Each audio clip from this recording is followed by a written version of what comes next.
무섭게 치솟던 세계 각국의 물가가 이제 정점을 찍었다는 분석들이 나오고 있습니다. 미국의 물가 지표가 전망치보다 낮게 나왔다는 점에서 긍정적인 신호로 보기도 하지만 최악의 고비를 지났다고 단정하기에는 아직 이르다는 시각도 우세합니다. 주원 현대경제연구원 연구실장과 관련 내용 정리해 보겠습니다. 어서 오십시오. 안녕하십니까.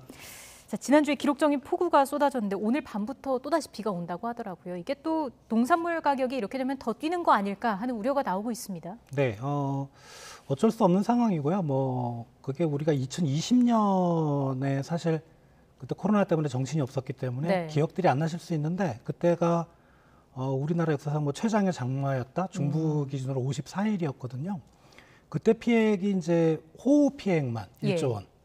태풍이 4개가 왔는데 2천억 원. 그때 이제 농산물 가격 상승률이 상당히 좀 높게 올라갔었어요. 그러니까 8월 기준으로 8월 이전에는 월간 평균 물가 상승률이 농산물 쪽이 2.3%밖에 안 됐는데 8월서부터 11월, 그러니까 피해 때문에 농산물 가격이 올라가는 그때는 15.7%로 뛰었죠. 그러니까 지금도 그런 상황이고요. 올해 4월에서 6월 농산품 물가 상승률은 마이너스입니다. 마이너스 0.1%. 네. 근데 7월에 8.5%로 이미 올라섰고요. 7월은 이제 호우가 아니고 이제 폭염이죠. 그래서 이번 호우로 인해서 과거의 경험을 비춰보면 아마 농산물 가격은 8월, 9월 더 올라가지 않을까 싶습니다. 어쨌든 이게 물론 다양한 요인이 있겠습니다만 집중호우의 직접적인 영향을 받는 채소류 가격의 상승세를 무시할 수 없다라는 말씀으로 이해가 되는데 이게 집중호우 변수를 제외하면 고물가가 이제 정점을 찍었다 이런 분석이 나오더라고요. 실제로 어떻습니까? 실제로 이제 사실 우리 마트에 가서 장을 보시는 그런 체감 물가도 상당히 중요한데 지금 소비자 물가 상승률의 결정 요인은 바깥에서 들여오는 이제 원자재 가격이거든요. 이게 보면 코로나 직전에 코로나 터지기 직전에 물론 원자재마다 종류별로 틀리긴 하겠지만 100포인트라고 우리가 가정을 하면 코로나 직전에 지금은 한 200까지 올라갔다가 많이 좀 빠져 있어요. 그러니까 지금은 한 150. 그러니까 꼭대기보다는 좀 많이 내려가 있는 거죠. 그래서 지금 원자재 가격은 상당히 좀 밑으로 내려가는 분위기고 실제로 미국은 소비자 물가지수 전체로 보면 6월에 전년 동월 대비 9.1%를 찍었다가 7월에 이제 8.5% 내려왔고요. 그래서 이런 원자재 가격의 최근의 흐름을 본다면 아마 물가는 정점을 찍었다고 보이는데 다만 이제 유럽 쪽하고 한국은 상황이 좀 틀립니다. 7월이 6월보다 다 올라갔어요. 유로존도 6월에 8.6%, 7월에 8.9%, 한국도 6월에 6%, 7월에 6.3%이기 때문에 다른 나라들은 아직 정점 확인이 안 돼 있는 상황인데 지금 인플레이션은 미국이 앞에서 좀 끌고 있기 때문에 미국의 지표를 보면 아마 우리나라도 유럽도 상승률 자체는 이제 좀 떨어지지 않을까 그렇게 생각이 됩니다. 이게 중국의 생산자 물가도 전 세계적인 물가 상승 압력 중 하나로 꼽히잖아요. 이것도 좀 둔화됐다는 것도 고무적으로 볼 수 있을까요? 그렇죠. 중국도 자기네들 생산자 생산재 공업 제품을 만드는데 원자재를 수입하거든요. 역시 영향을 받기 때문에 중국의 어떤 물가 상승률도 최근에 좀 반짝했다가 좀 최근에는 떨어지는 모습이라 또 중국이 세계 중간재를 많이 생산하는 국가이기도 하고 그래서 인플레이션 압력은 시간이 가면 갈수록 좀 많이 떨어지지 않을까 생각이 됩니다. 알겠습니다. 다음 달 추석을 앞둔 만큼 정부로서는 그 어느 때보다 물가 관리가 중요한 시점일 텐데요. 관련 내용 저희가 녹취로 준비를 해봤습니다. 함께 들어보고 이야기 이어가겠습니다.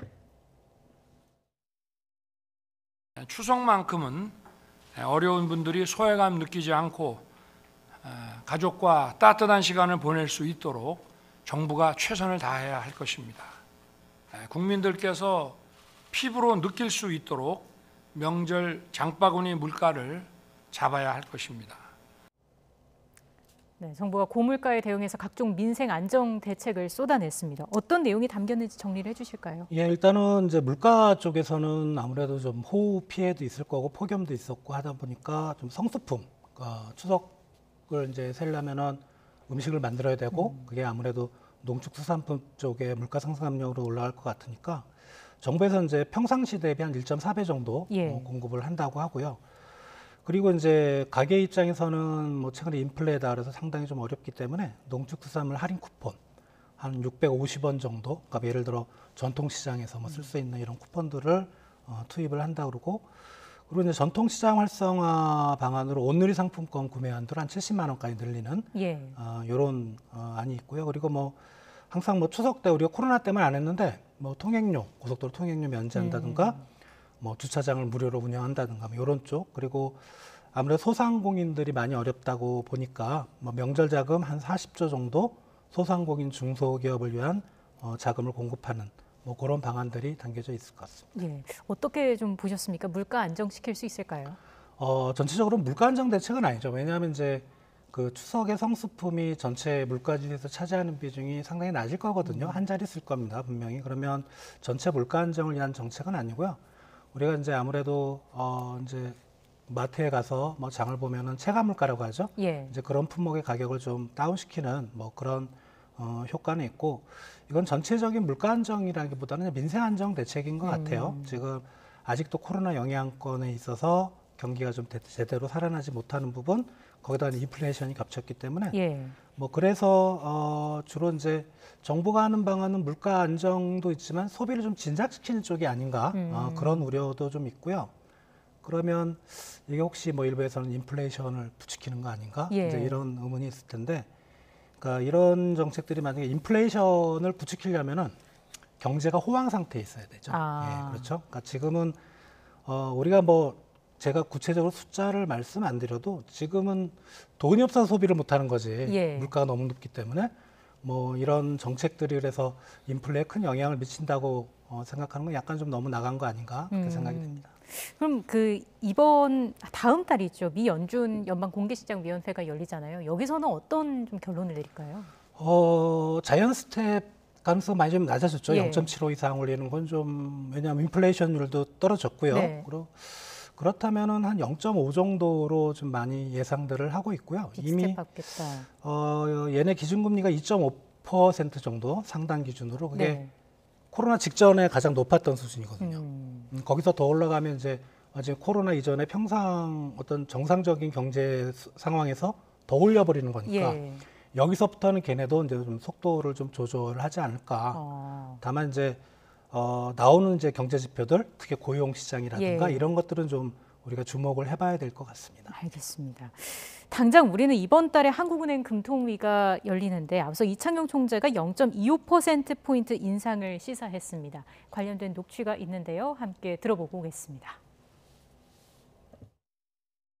현재로는 물가와 성장 흐름이 7월 저희들이 했던 기존의 전망 경로를 크게 벗어나지 않는다면 기준금리를 25bp씩 점진적으로 인상하는 것이 적절하다고 판단하고 있습니다.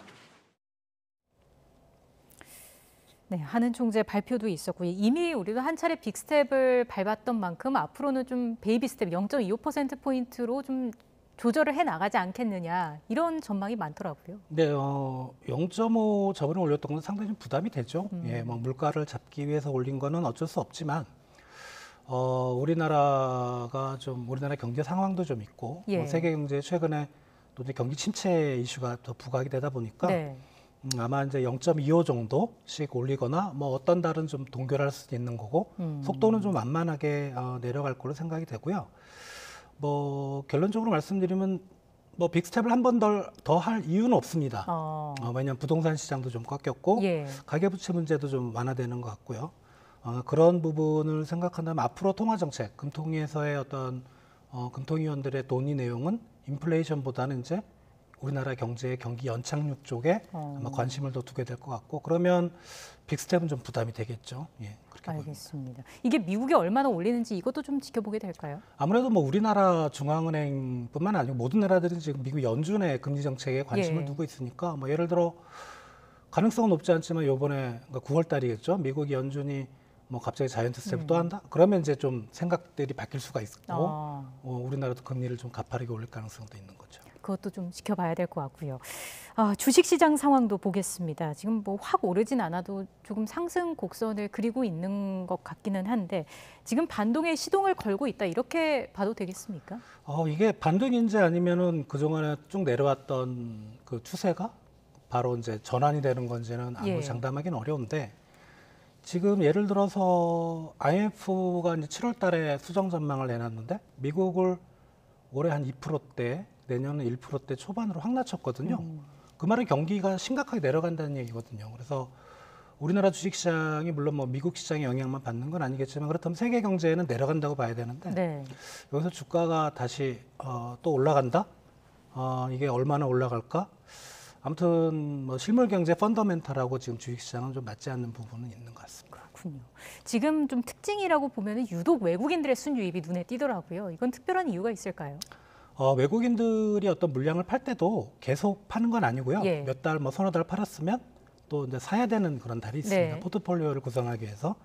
그리고 많이 빠졌죠. 예, 그게 메리트입니다. 많이 빠졌기 때문에 지금 사놓으면은 언젠가는 뭐 아주 뭐 멀리 보지 않더라도 몇 년 내에는 수익을 내고 팔 수 있겠다. 예. 이런 생각도 있기 때문에 뭐 7월 달에 외국인들이 뭐 주식을 좀 산 걸로 나오긴 했지만은 그거에 너무 좀 방점을 둘 필요는 없을 것 같아요. 예. 아무튼 좀 추세에는 좀 지켜볼 필요는 있을 것 같습니다. 예, 계속해서 추이를 좀 지켜봐야 한다 말씀해 주셨습니다. 최근에 지수 반등을 이끌고 있는 업종들을 좀 살펴보겠습니다. 저희가 흔히 주도주라고 하잖아요. 그 시대에 가장 인기가 많은 업종들이 나타나고 그거를 좀 통틀어서 말하는 말인데 태조 이방원이 뜨고 있다고 합니다. 지금 나가고 있습니다. 태종 이방원도 아니고 태조 이성계도 아니고요. 네. 태조 이방원 설명을 좀 해주실까요? 이게 잘 갖다 붙이는데요, 주식시장에서. 예.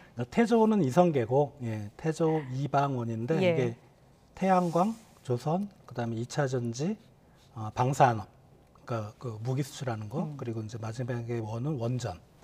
요거를 얘기를 하는데요. 나름 다 5가지가 이슈는 있습니다. 네. 최근에 좀 뭐 뉴스에 많이 언급이 됐었고, 뭐 실적도 좋긴 한데. 그리고 유망한 산업이라고 생각되는 점은 저도 동의를 하는데 네. 이게 이제 갑자기 이제 가만히 있다가 최근에 부상이 됐던 업종들이거든요. 그렇죠. 조심하실 게 이게 뭐 한두 달 전, 서너 달 전의 상황, 이 업종들에 대한 상황과 지금 바뀐 게 뭐가 있을까? 별로 없거든요. 예. 그러니까 조선업은 뭐 LNG 최근에 수주 많이 했다는 거 뭐 그런 예. 이슈가 들어가긴 하지만 그러면 이제 주식시장이 많이 체력이 취약해진 상황에서 투자자들이 이제 관심이 집중되겠죠. 어떤 네. 부분으로. 그러니까 이런 부분에 있어서는 좀 장밋빛 전망이 난무할 수 있고 거기에 가려진 이제 그림자도 분명히 있을 것이기 때문에 이런 쪽에 대한 투자 물론 10년 후, 20년 후를 생각해 보면 예. 분명히 유명한 업종이지만 솔직히 말씀드리면 그렇게 투자하시는 분 별로 없죠. 네. 예. 1, 2년 안에 파실 생각한다면 좀 생각을 좀 고민을 해보실 필요는 있겠다. 그런 생각이 듭니다. 좀 주의할 점이 있다. 등에 업은 각 업종들이 지수 반등을 지금 이끌고 있는데 주도주라는 게 매년 그 시기별로 또 새롭게 등장을 할 수 있으니까요. 2년 전에 새로 그때 샀던 주식이 지금은 주도주가 아닐 수 있다는 거잖아요. 그렇죠. 그런 경우에 이제 주의를 해야 한다는 말씀이십니다. 영원한 주도주는 없죠. 예. 예, 항상 다른 업종, 다른 주식으로 넘기니까 우리가 그게 뭐 넘겼을 때 조금만 빠지면 되는데 어떤 네. 종목들 확 빠지고 그렇죠. 이런 부분 조심하셔야 될 것 같아요. 알겠습니다. 마지막으로 이 질문 짧게 드리고 마무리를 하겠습니다. 마이크로소프트의 창업자 빌 게이츠 이사장이 9년 만에 한국을 찾습니다. 오늘부터 2박 3일간의 일정을 치르게 되는데 어떤 일정을 소화하는지 간략하게 소개를 해주시죠. 저도 뭐 최근에 소식을 들었기 때문에 뭐 어떤 일정은 제가 확인을 못했고요. 예. 아무튼 뭐 의미는 상당히 좀 크죠. 뭐 최근 디지털 전화라든가 이런 쪽에서의 뭐 미국의 테크 기업들이 상당히 좀 주목을 받고 있기 때문에 분명히 이제 그런 쪽에서의 우리 기업들하고의 협력 네. 이런 것들을 주목을 할 것 같고 아직은 구체적인 일정은 안 나왔는데 이제 그런 또 우리 대기업보다는 아마 좀 실력을 가진 중견 중소기업 쪽 이런 쪽에 아마 컨택 포인트를 넓히지 않을까 생각이 됩니다. 네, 알겠습니다. 지금까지 주원 현대경제연구원 연구실장과 이야기 나눴습니다. 고맙습니다. 감사합니다.